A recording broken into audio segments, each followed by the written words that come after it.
Agricola, players take the role of a 17th century Central European family of farmers.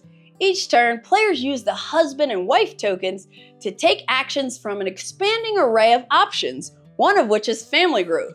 Time to have a child and put them to work. As the game progresses, you can plow and sow fields to grow grain and vegetables, fence off your land, breed animals, start occupations, add major and minor improvements, expand your home, upgrade said home, and more. You want to do so much, but time is against you, as well as the threat of starvation if you don't feed your family. Agricola launched a wave of imitators and gave designer Uwe Rosenberg a second career after the success of Bohnanza. And that's why Agricola has been inducted into the BoardGameGeek Hall of Fame for 2025. I think Agricola did a couple of really important things. Agricola is a complex game, but because it has a domestic theme, it's very easy for players to internalize rules. So to me, it showed how much themes can give to a design, both to further the kind of stories they can tell, but also the sort of mechanical overhead. I mean, my wife had really never played board games until she played Agricola. She jumped right into the deep end, and it was a pivotal game for us. I also think Agricola is one of the first games to navigate the space between a really robust, mechanically driven Euro and a giant deck of special power cards. And today, we're living in a world of Arc Novas and Terraforming Marses and stacks of birds in our Wingspan sets. That's a world that Agricola helped build. So Agricola, why does it belong in the Hall of Fame? Very easily. In 2007, it really set the world on its head as far as work replacement games are considered. It was beautiful. It was beyond everything, and people lost their minds. And from there, work replacement almost became a staple in almost every single game. It was the very first game I ever played at a board game convention. I've been to military miniature conventions, but a board game convention, someone asked me to play it. I loved it, but I did get monkey stomped. I think I came in last place by a mile. Great game. It belongs in the BGG Hall of Fame.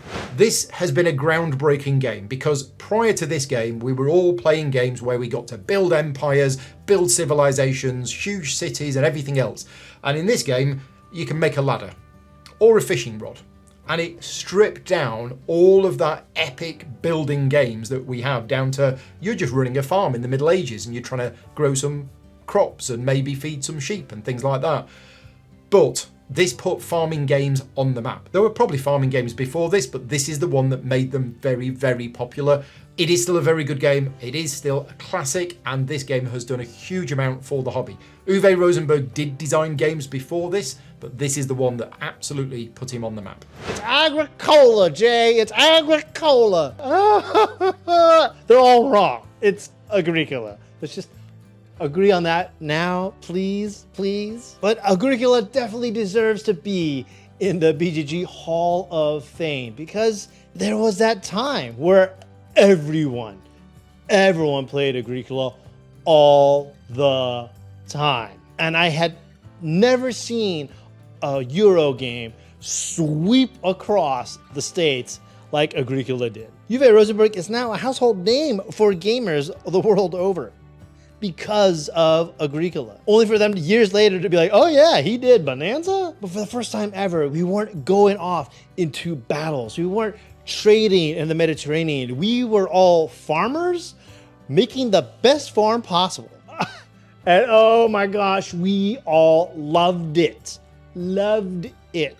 This is a game that has caused countless debates between Caverna versus Agricola, versus feeding your workers versus not feeding your workers. Is baking bread really an important option? Animal husbandry, what does that mean? These are all things that came out of the love of Agricola, and seeing the love for this game on BGG has been mind-blowing and thoroughly enjoying over the years. And then when I realized that Agricola truly is one of the first successful sandbox games. You can do whatever you want. Raise animals, bake bread, let other families starve. Agricola has influenced and inspired countless designers over the years and remains today a timeless classic.